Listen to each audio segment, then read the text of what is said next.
Hello friends, मेरे digital classes में आप लोग का बहुत बहुत फिर से नए सेशन में स्वागत करता हूं। तो चलिए हम छत्तीसगढ़ के जीके यहाँ पे हम कवर करेंगे। कोई भी एग्जाम के जैसे आप प्रिपरेशन कर रहे होंगे, चाहे पीएससी प्री 2024 के जैसे आप प्रिपरेशन कर रहे होंगे, चाहे आप व्यापक के कोई भी एग्जाम का आप प्रिपरेशन कर रहे हैं, पुलिस का हो, पुलिस कांस्टेबल, एसआई वगैरह, मतलब कोई भी एग्जाम छत्तीसगढ़ का जो है आप तैयारी कर रहे होंगे, सभी एग्ज़ाम में आपको छत्तीसगढ़ के जीएस पढ़ना पड़ेगा। इसलिए ये आपका डेली बेस पे जो है आपका अभी छत्तीसगढ़ की मैं जनगणना कवर करा रहा हूँ, तो उसको टॉपिक वाइज में छत्तीसगढ़ जीएस कंप्लीट कराया जाएगा। ये जो सेशन अभी जो डलती है ये आपका एमसीक्यू फॉर्म में जो क्वेश्चन आपके जो एग्जाम में जैसे क्वेश्चन पूछा जाता है, इसमें मिक्स क्वेश्चन है, तो मिक्स क्वेश्चन यहाँ पे मैं कराता हूँ। पूरा डिटेल में यहाँ पे नहीं जाएंगे यहाँ पे हम ज़्यादा से ज़्यादा क्वेश्चन करेंगे ताकि जो है आपकी एग्ज़ाम आने वाली है 26 नवंबर का आपका पीएससी का नोटिफिकेशन आ जाएगा। फिर अभी से बढ़िया प्रिपरेशन स्ट्रैटेजी जो भी आपको जो स्ट्रैटेजी वगैरह बनाना है बना लीजिएगा टाइम टेबल के हिसाब से। जो आपका जो है 26 नवंबर को नोटिफिकेशन, मतलब दिसंबर जनवरी फरवरी, मतलब आपके पास बिल्कुल भी समय ही नहीं है। तो आपको बढ़िया अभी से प्रिपरेशन करना स्टार्ट, शेड्यूल फोकस करिए अभी से, बिल्कुल भी आपके पास समय नहीं। बाकी आप समझदार हो। तो चलिए सेशन बढ़ाते आगे। पिछले क्लासेस उसको बढ़िया जाके रिवाइज और क्लास को अटेंड कर लीजिएगा। तो छत्तीसगढ़ में हर्बल स्टेट का दर्जा कब दिया गया? यहाँ पे पीएससी में क्वेश्चन आया हुआ है। तो छत्तीसगढ़ को हर्बल स्टेट का जो दर्जा कब दिया गया है? 4 सितंबर 2001 को, 4 जुलाई 2001 को, 5 सितंबर 2002 को, या 16 सितंबर 2004 को।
इसका उद्गम कहाँ से होता है? तो छुरी मतरिंगा जो पहाड़ी, जो अंबिकापुर जो तहसील सरगुजा से इसका उद्गम होता है, और सोन नदी में बताया था इसका विसर्जन हो जाता है। हमारे इसकी लेंथ देखेंगे, इसकी लंबाई देखेंगे तो रिहंद नदी की जो लंबाई है इसको 145 किलोमीटर इसकी लेंथ है। सरगुजा, सूरजपुर, बलरामपुर, इन जिलों में इसका प्रवाह क्षेत्र है। और रिहंद नदी ही आपके सरगुजा जिला की जीवन रेखा कहलाती है। कई बार एग्जाम में क्वेश्चन पूछा जा चुका है, इसको याद रखिएगा। इसी रिहंद नदी के तट पर आपका जो महेशपुर सरगुजा जो पुरातात्विक स्थल आपका स्थित है, इसको याद रखना है आप। अगला क्वेश्चन देखते हैं। अगला क्वेश्चन देखते हैं, छत्तीसगढ़ की कौन से जिले में सर्वाधिक लिंगानुपात है? महासमुंद में, दंतेवाड़ा में, बस्तर में, या राजनांदगांव? तो छत्तीसगढ़ में कौन से जिले में, छत्तीसगढ़ के कौन से जिले में सर्वाधिक लिंगानुपात है? तो इसका जो करेक्ट आंसर हो जाएगा छत्तीसगढ़ के कौन से जिले में, तो ये आपका राजनांदगांव। याद रखें, राजनांदगांव में सर्वाधिक लिंगानुपात है, जिसको आपको याद रखना है 1035। याद रखिए 1035 जो कि सर्वाधिक मात्रा में यहाँ के लिंगानुपात है। न्यूनतम आपका कहाँ पे है? तो न्यूनतम आपका सुकमा में है, तो उसको याद रखें। सुकमा का जो न्यूनतम लिंगानुपात 932 है, तो इसको आपको याद रखना है। तो इसको याद रखें। अगर देखेंगे लिंगानुपात क्या होता है, जिसको सेक्स रेशियो बोला जाता है। तो जैसे प्रत्येक 1000 जो पुरुष के जो पीछे अनुपात में जो महिलाओं की संख्याओं को लिंगानुपात कहलाता है। अगर देखेंगे अभी मैं जनगणना 4 पार्ट अपलोड हो चुकी है, डिटेल में पूरा छत्तीसगढ़ के यहाँ पे जो जनगणना पढ़ना है 4 पार्ट अपलोड हो चुकी है, उसको बढ़िया जाके देख सकते हैं। यहाँ पे डिटेल ज़्यादा नहीं बात करेंगे।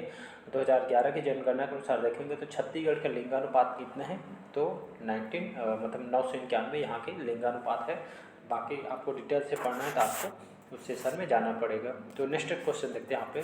अगला क्वेश्चन देखते हैं यहाँ पे, निम्नलिखित में से किसे मुख्य खनिज के अंतर्गत वर्गीकृत नहीं किया गया है। तो मुख्य खनिज के अंतर्गत यहाँ पे वर्गीकृत नहीं किया गया है मोल्डिंग सैंड को, डोलोमाइट को, टिन अयस्क को या आपका बॉक्साइट को। तो इसका जो करेक्ट आंसर होगा डोलोमाइट ये है, इसको मुख्य खनिज के अंतर्गत इसको वर्गीकृत नहीं किया गया है, इसको आपको याद रखना है। तो कहने का मतलब है आपका CMDC के अंतर्गत इसको शामिल नहीं किया गया है।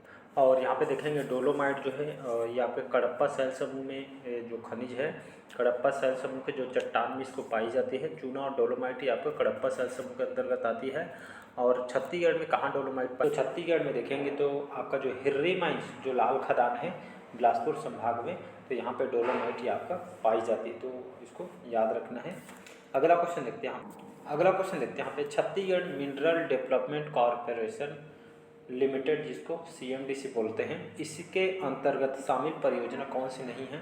कोल परियोजना, कोरंडम परियोजना, लौह अयस्क परियोजना या चूना पत्थर परियोजना। तो अभी बताया आपका डोलोमाइट होगा और चूना पत्थर परियोजना, ये आपका CMDC Chhattisgarh mineral development corporation limited के अंतर्गत ये शामिल परियोजना नहीं है, तो इसको याद रखिएगा। देखेंगे चूना पत्थर ये आपका बिलासपुर संभाग के अंतर्गत जो आपका चिल्हाटी, याद रखिएगा चिल्हाटी, जो कि यहाँ पे मतलब यहाँ से आपका जो है चिल्हाटी जो खदान से चूना पत्थर यहाँ पे पाई जाती है, इसको याद रखना है आपको।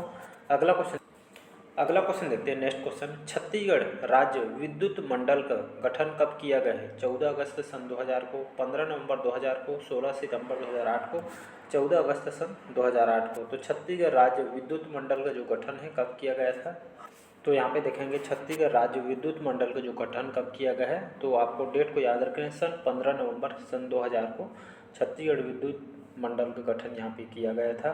और विद्युत अधिनियम 2003 के तहत इसका गठन किया था। आपका CGPSC प्री में और 2015 के पेपर में आया हुआ है, तो कहीं से भी क्वेश्चन पूछा जा सकता है। 15 नवंबर में इसका गठन किया गया था 2000 को, मतलब 2003 के तहत इस विद्युत अधिनियम के तहत ये आपका गठन किया गया था, इसको याद रखिएगा।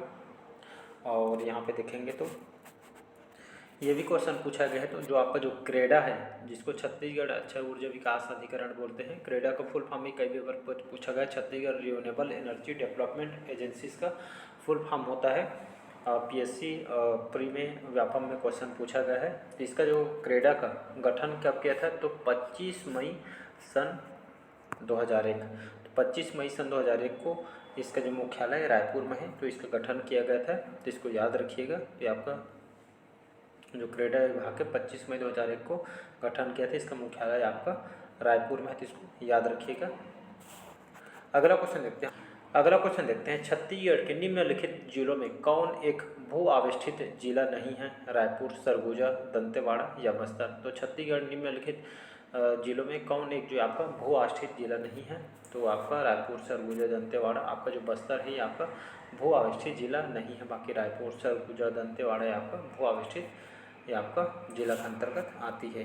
अगला क्वेश्चन देखते हैं यहाँ पे, चिल्पी घाटी तथा साकोली श्रेणी के समान पाई जाने वाले सोनाखान संस्तर की चट्टानें किन चट्टानों का भाग है। आर्कियन, धारवाड़, गोंडवाना या दक्कन ट्रेप। तो इसके बारे में तभी जस्ट बताया है। तो चिल्पी घाटी और साकोला श्रेणी के जो समान पाई जाने वाले सोनाखान संस्तर के जो संस्तर है, ये चट्टानें कौन से चट्टानों का भाग है, ये आपका धारवाड़ क्रम के चट्टानों का ये आपका भाग है। मतलब बी ऑप्शन यहाँ पे करेक्ट आंसर हो जाएगा, तो इसको याद रखना है आपका। अगला क्वेश्चन है, निम्नलिखित में से किस वर्ष छत्तीसगढ़ को धान उत्पादन के लिए कृषि कर्मठ पुरस्कार प्रदान नहीं किया गया है। एक बार फिर से क्वेश्चन को रिपीट कर रहा हूँ, इसलिए रिपीट कर रहा हूँ, क्वेश्चन आपका PSC में आया हुआ है। निम्नलिखित में से किस वर्ष छत्तीसगढ़ को धान उत्पादन के लिए, धान के जो उत्पादन में बढ़ोतरी के लिए, सबसे ज़्यादा उत्पादन के लिए धान के लिए कृषि कर्मठ पुरस्कार प्रदान नहीं किया गया? यहाँ पे नहीं किया गया बोल रहे हैं, न कि किया गया है। तो 2010 से 11, 2013 से 14, 2012 से 13 और 2014 से 15। तो कौन से जो साल है जिसमें कृषि कर्मठ पुरस्कार प्रदान नहीं किया है छत्तीसगढ़ को धान उत्पादन के लिए? तो ये आपका 2014 जो 15 है, 14-15 ये आपका दलहन के लिए इसको दिया गया था छत्तीसगढ़ को। याद रखें, दलहन के लिए 2014-15 में छत्तीसगढ़ को यहाँ पे कृषि कर्मठ पुरस्कार प्रदान किया था। कौन कौन से साल में कृषि कर्मठ पुरस्कार दिए थे? तो ये आपके 10 से 11 हो गया, फिर आपका 12 से 13, मतलब 12 से 13 और आपका 13 से 14। तो यहाँ पे 10 से 11, 12 से 13, 13 से 14 धान के, मतलब धान उत्पादन के लिए छत्तीसगढ़ को कृषि कर्मठ पुरस्कार के लिए ये आपको अवार्ड दिया गया था। 14-15 में दलहन के लिए इनको दिया गया था। इसको याद रखिएगा, इम्पोर्टेंट क्वेश्चन है। अगला क्वेश्चन देखते हैं यहाँ पे। अगला क्वेश्चन देखते हैं, निम्नलिखित में से किस स्थान पर सुकर प्रजनन प्रक्षेत्र स्थित नहीं है? सकोला, परचनपाल, सरोरा या कुनकुरी में? इसका जो करेक्ट आंसर जो हो जाएगा यहाँ पे सरोरा इसका करेक्ट आंसर हो जाएगा। यहाँ पे सुकर प्रजनन प्रक्षेत्र यहाँ पे स्थित नहीं है। तो इसको याद रखिए, पशुओं के लिए यहाँ पे सुकर प्रजनन प्रक्षेत्र यहाँ पे नहीं है। नेक्स्ट क्वेश्चन देखते हैं। अगला क्वेश्चन देखते हैं यहाँ पे, भिलाई स्टील प्लांट किस देश के सहयोग से निर्मित किया? जो भिलाई स्टील प्लांट है जिसको हम BSP बोलते हैं, भिलाई स्टील जो प्लांट है, तो भिलाई स्टील प्लांट किस देश के सहयोग से निर्मित किया गया है? अमेरिका, रूस, हंगरी या कनाडा? तो इसका जो करेक्ट आंसर हो जाएगा, तो जो आप भिलाई स्टील प्लांट देखे हैं भिलाई में, यहाँ पे कौन से देश के सहयोग से निर्माण किया गया है? रूस की सहायता से। याद रखिएगा, तो रूस की सहायता से भिलाई इस्पात संयंत्र BSP के इस उद्योग का निर्माण किया गया है। इसका जो स्थापना कब किया गया था? तो 1955। याद रखिएगा, 1955 जो है इसकी स्थापना किया गया था। तो ये आपका जो कौन से देश के? तो रूस के सहयोग से इसको बनाया गया है। उसी तरह आपका जो बाल्को सभी जानते हैं, भारत एल्यूमिनियम कंपनी है, कहाँ पे स्थित है? ये आपका कोरबा में स्थित है। आपके CGPSC प्री में क्वेश्चन आया है और इसकी स्थापना है 1965। 1965 में स्थापना किया गया था। कौन से देश के सहयोग से किया? तो इसको हंगरी की सहायता से इसका निर्माण किया गया, जिसको आपको याद रखना है।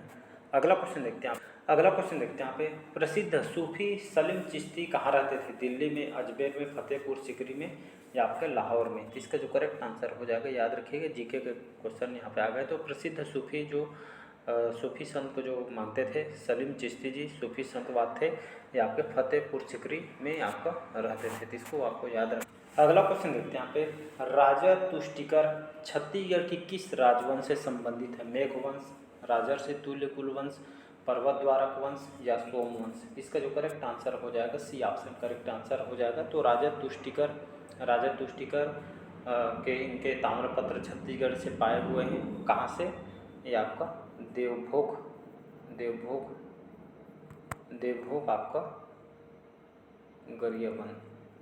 देवभोग गरियाबंद से पर्वतद्वारक वंश की जानकारी मिली है राजा तुष्टिकर के ताम्रपत्र से। तो इसको याद रखिए। इसी वंश के जो शासक स्तंभेश्वरी देवी के उपासक थे। याद रखिएगा, पर्वतद्वारक वंश, इस वंश के जो जितने भी शासक थे यहाँ पे स्तंभेश्वरी देवी के उपासक थे।